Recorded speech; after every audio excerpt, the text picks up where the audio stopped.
Hello friends. आज हम C N S P Y Q question number 2 कर रहे हैं। ठीक है, तो पी वाई क्यू 1 अगर आपने नहीं किया है तो वो मेरे C N S P Y Q list में दिया हुआ है, C N S previous year questions, ठीक है, यूनिवर्सिटी क्वेश्चंस के लिस्ट में। और ये सभी मेरे लेक्चर्स के सॉफ्ट कॉपी और हार्ड कॉपी नोट्स आपको अवेलेबल है। हार्ड कॉपी और सॉफ्ट कॉपी दोनों की लिंक डिस्क्रिप्शन बॉक्स में दी हुई है। ठीक है, क्वेश्चन से चालू करते हैं फटाफट से। क्वेश्चन है, write down the properties of nerve fibre. ठीक है, बेसिक प्रॉपर्टी, जो भी एक्साइटेबल टिश्यू है उसकी बेसिक प्रॉपर्टीज होती है, जो नर्व में भी होती है, मसल में भी होती है। तो पहले एन्यूमरेट करेंगे। एक है excitability, excitability. Second one is conductivity. तीसरा आएगा समेशन, एकोमोडेशन और adaptation. And fifth one that is infatigability. Okay, we will discuss one by one. तो अगर आपका क्वेश्चन है प्रॉपर्टीज ऑफ नर्व फाइबर या प्रॉपर्टीज ऑफ मसल फाइबर, ये सब प्रॉपर्टीज आपको पूरा ही लिखना है। ठीक है, फुल क्वेश्चन है तो डिटेल में डिस्क्राइब करना है, अगर शॉर्ट नोट है तो थोड़ा सब प्रॉपर्टीज को शॉर्ट कर सकते हैं। ठीक है, एक्साइटेबिलिटी। अभी एक्साइटेबिलिटी क्या है?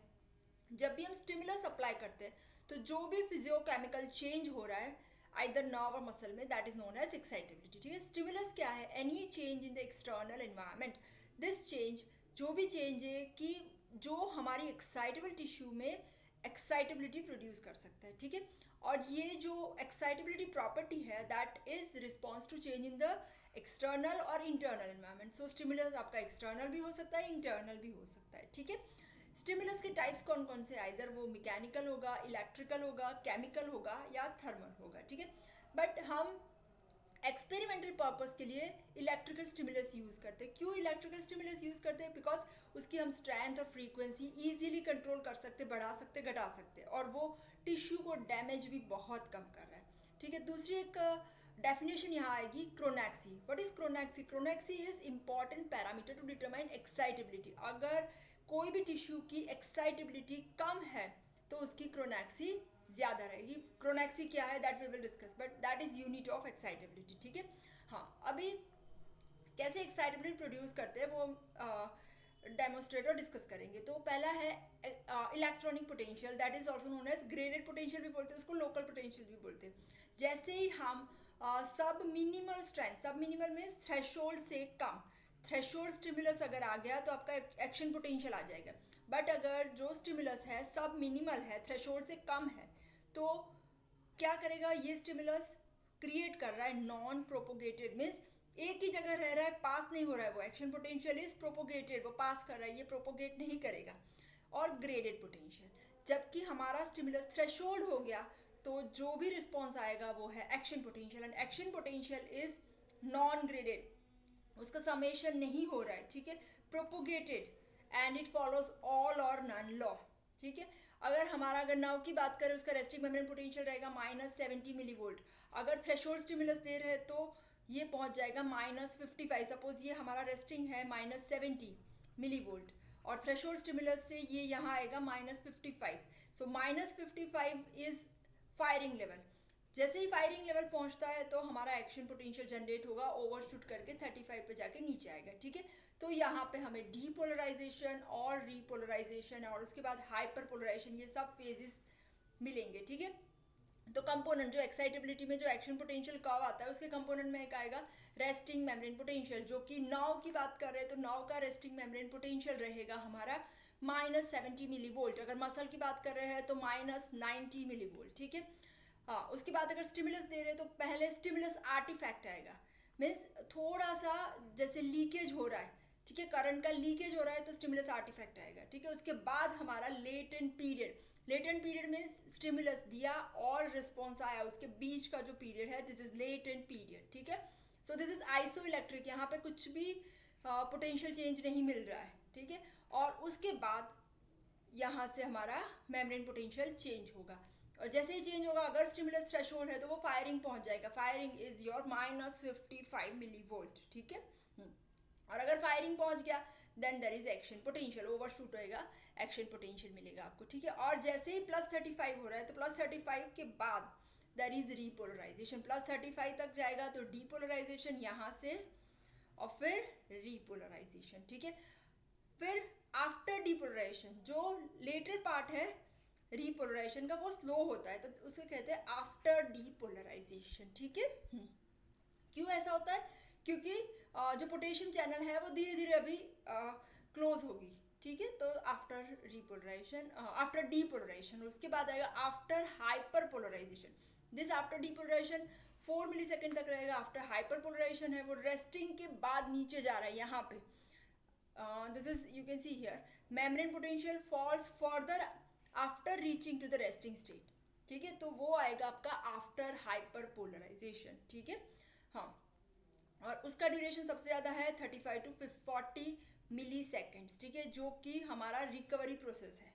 और after hyperpolarization that is large in the nerve conducting repetitively, अगर रिपीटेटिवली हम कंडक्ट करते रहेंगे तो ये पीरियड लंबा हो जाएगा, ठीक है। अभी आयनिक बेसिस क्या है? रेस्टिंग मेम्ब्रेन पोटेंशियल, जिसे हम पोलराइज स्टेट भी कहते हैं, कि जिसमें पोलराइज मीन्स जो भी आयन का डिस्ट्रीब्यूशन है ना, नेगेटिविटी इनसाइड पॉजिटिविटी आउटसाइड। सो हमारा जो मेम्ब्रेन पोटेंशियल रहेगा -70 मिली वोल्ट, ठीक है। उसके बाद जब थ्रेशोल्ड स्टिमुलस दे रहे हैं हम, ठीक है, तो क्या होगा, यहाँ पे सोडियम चैनल्स ओपन हो जाएंगे। सोडियम चैनल्स ओपन होते हैं, सोडियम एंट्री होती है, ठीक है। तो सोडियम एंट्री रहेगी जिससे कि हमारा मेम्ब्रेन पोटेंशियल ऊपर जाएगा, -70 से अभी वो इंक्रीज कर रहा है, ठीक है। जैसे डीपोलराइजेशन 7 मिली वोल्ट से बढ़ रहा है तो ये एक्टिवेट करेगा एम गेट को। यहाँ पे गेट्स आई थिंक इसमें नहीं है, दूसरे डायग्राम में होगा। तो एम गेट ओपन हो रहा है, ठीक है। और जैसे ही फायरिंग लेवल पे पहुंच रहा है ये, तो फिर सोडियम की एंट्री इंक्रीज हो जाएगी 18 टू 20 टाइम्स, ठीक है। और फिर मेम्ब्रेन पोटेंशियल अगर 60 तक नहीं पहुंच रहा है, membrane potential fails to reach +60 millivolt because sodium permeability is short live. क्यों? बिकॉज जैसे हमने बताया -70 से -55 आया, उसके बाद सोडियम ओपन हो गया, फिर ओवर शूटिंग +35 तक जाएगा, वो +60 तक नहीं जाएगा बिकॉज सोडियम चैनल्स अभी बंद होना स्टार्ट होंगे, ठीक है। और यहाँ पे सोडियम का जो इनएक्टिवेशन गेट है एच गेट, वो क्लोज हो रहा है, ठीक है। और उसके बाद वोल्टेज गेटेड जो पोटेशियम चैनल्स है ये ओपन करेंगे, ठीक है। अभी नेक्स्ट आएगा रीपोलराइजेशन। रीपोलराइजेशन में क्या होगा, सोडियम का इनफ्लक्स बंद हो जाएगा और पोटेशियम का इफ्लक्स चालू होगा। पोटेशियम पॉजिटिव चार्ज है, पोटेशियम आयंस सेल के अंदर ज़्यादा होते हैं तो पोटेशियम बाहर जाएंगे, ठीक है। और जैसे ही पॉजिटिव चार्ज बाहर जा रहा है तो फिर मेम्ब्रेन पोटेंशियल भी +35 मिली वोल्ट से ये नीचे जाएगा, ठीक है। और उसके बाद का जो फेज है आफ्टर डीपोलराइजेशन, रैपिड डीपोलराइजेशन, जैसे ये ओवरशूट हुआ है, ठीक है, तो ये रीपोलराइजेशन शुरू वाला रैपिड होता है, ठीक है, और उसके बाद वाला स्लो होता है। क्यों स्लो होता है? Because slow potassium efflux, potassium का इफ्लक्स स्लो रहेगा, ठीक है। तो जिसे कहेंगे हम आफ्टर डीपोलराइजेशन। उसके बाद जब रेस्टिंग पर पहुंचता है उसके बाद भी पोटेशियम इफ्लक्स चालू रहेगा तो वो क्रिएट करेगा आफ्टर हाइपर पोलराइजेशन। सो रेस्टिंग मेम्ब्रेन पोटेंशियल पहुंच गया, उसके बाद भी पोटेशियम इफ्लक्स चालू रहेगा, ठीक है। तो ये मेम्ब्रेन पोटेंशियल -70 से भी नीचे चला गया। एंड रेस्टिंग स्टेट फिर से कैसे आएगा? तो हमारे जो सोडियम पोटेशियम पंप है, potassium channels, chloride leaky channels है, ठीक है, वो रेस्टिंग मेम्ब्रेन पोटेंशियल का वीडियो उसमें दिया हुआ है। हाँ, तो ये हो गए सब आयनिक बेसिस, ठीक है। कुछ अप्लाइड एस्पेक्ट में अगर हम बात करें, एनेस्थेटिक एजेंट जाइलोकेन जो देते हैं, ठीक है, तो जाइलोकेन क्या करता है, एक्शन पोटेंशियल जनरेट ही नहीं होने देता। क्यों? क्योंकि वो सोडियम चैनल्स की ओपनिंग को ब्लॉक कर रहा है, ठीक है, और मेम्ब्रेन की एक्साइटेबिलिटी डिक्रीज कर रहा है, ठीक है। दूसरा अप्लाइड एस्पेक्ट, अगर हमारे सेल के बाहर सोडियम कंसेंट्रेशन कम हो रहा है, ठीक है, तो क्या होगा, एक्शन पोटेंशियल की साइज कम हो जाएंगी, ठीक है, बिकॉज सोडियम एंट्री कम हो जाएगी। बट इसका रेस्टिंग मेम्ब्रेन पोटेंशियल के ऊपर कुछ ज़्यादा इफेक्ट नहीं आएगा। दूसरी कंडीशन बात कर रहे हैं तो एक्स्ट्रा सेलुलर फ्लूइड के कैल्शियम आयन कंसेंट्रेशन कम हो रहा है, हाइपोकैल्सीमिया। हाइपोकैल्सीमिया जो है आपको पता होगा टिटेनी प्रोड्यूस करता है, कार्पोपेटल स्पाज्म। तो इसमें क्या होगा कि सोडियम चैनल्स ज़्यादा एक्टिव हो जाएंगे, तो decrease the amount of depolarization require for initiation of action potential, तो एक्साइटेबिलिटी नर्व की बढ़ जाएगी। उससे उल्टा अगर extracellular calcium ion concentration बढ़ रहा है तो मेम्ब्रेन परमेबिलिटी सोडियम की कम हो जाएगी, तो फिर मेम्ब्रेन एक्साइटेबिलिटी कम होगी और मेम्ब्रेन परमेबिलिटी, सोडियम की मेम्ब्रेन परमेबिलिटी भी कम हो जाएगी, ठीक है। अभी एक्शन पोटेंशियल की प्रॉपर्टीज़ क्या है? हाँ, थ्रेशोल्ड स्टिमुलस उसे चाहिए, थ्रेशोल्ड से कम होगा तो वो रिस्पॉन्ड नहीं करेगा, ठीक है। हाँ, और स्ट्रेंथ ड्यूरेशन कर्व उसका अलग ही वीडियो बताएंगे, पर इसके साथ अगर आपको देखना है तो यहाँ पे strength of current and duration, तो यहाँ यू कैन सी हियर कि जितना करंट स्ट्रेंथ बढ़ा रहे हैं तो ड्यूरेशन कम होगा, तो that is relationship like this. इसमें 3 डेफिनेशंस याद रखनी है। एक तो रियो बेस क्या होता है कि जो मिनिमम करंट है, सॉरी ये वाला, हाँ मिनिमम करंट है ये रियो बेस, इससे कम करंट होएगा तो टिश्यू एक्साइट ही नहीं होगी, that is rheobase. Utilization time, जब हम रियो बेस करंट दे रहे हैं तो कितना टाइम लगेगा टिश्यू को एक्साइट होने में, दैट इज यूटिलाइजेशन टाइम।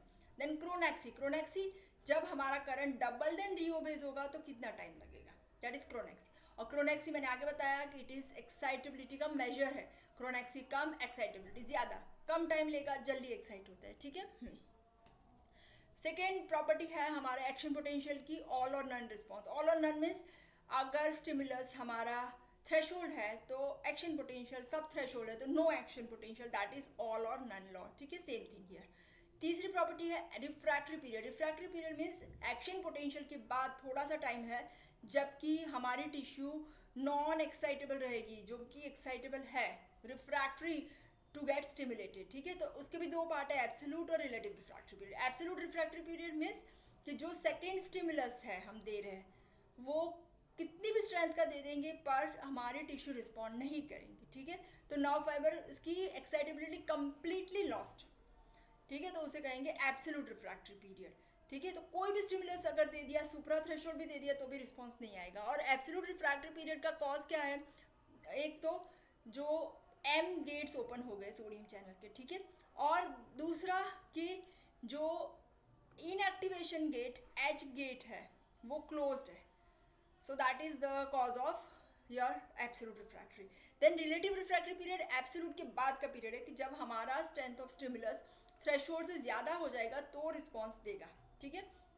इसमें क्या होगा कि जो सोडियम चैनल है वो अपने इनएक्टिवेशन स्टेज से बाहर आ रही है और पोटेशियम चैनल्स अभी ओपन हो रही है, ठीक है। तो अगर हमारा स्टिमुलस थ्रेशोल्ड से ज़्यादा सुप्रा थ्रेशोल्ड हुआ तो वो एम गेट को ओपन कर देगा और फिर हमारा जो रिस्पॉन्स है वो आएगा, ठीक है। तो action potential elicited during relative refractory period, ठीक है। तो जो रिलेटिव रिफ्रैक्टरी पीरियड में अगर एक्शन पोटेंशियल जनरेट होगा तो उसकी स्ट्रेंथ कम रहेगी थोड़ी, ठीक है। सो ये हो गई आपकी प्रॉपर्टी नंबर 1 एक्साइटेबिलिटी। दूसरी प्रॉपर्टी है कंडक्टिविटी। कंडक्टिविटी मीन्स अगर यहाँ पे हमने नर्व को स्टिमुलेट किया है या किसी भी टिश्यू को स्टिमुलेट किया तो फिर वो कंडक्ट करेगा, पास करेगा, ठीक है, तो वो कंडक्टिविटी है। Propagation of impulse, this one, ठीक है। तो ये जो भी एक्शन पोटेंशियल जनरेट हो गया उसकी प्रॉपर्टी आएगी प्रोपोगेशन, सेल्फ प्रोपोगेशन, ठीक है। और हाँ, अनदर इम्पॉर्टेंट थिंग, ये यहाँ से स्टार्ट हो रहा है, दोनों साइड जाएगा, पर जो भी एरिया है एक्शन पोटेंशियल ने यहाँ पे अगर इस एरिया को डीपोलराइज किया है तो जो डीपोलराइज करने के बाद ये एरिया आपका रिफ्रैक्टरी पीरियड में होगा, इसीलिए एक्शन पोटेंशियल एक ही डायरेक्शन में पास होता है।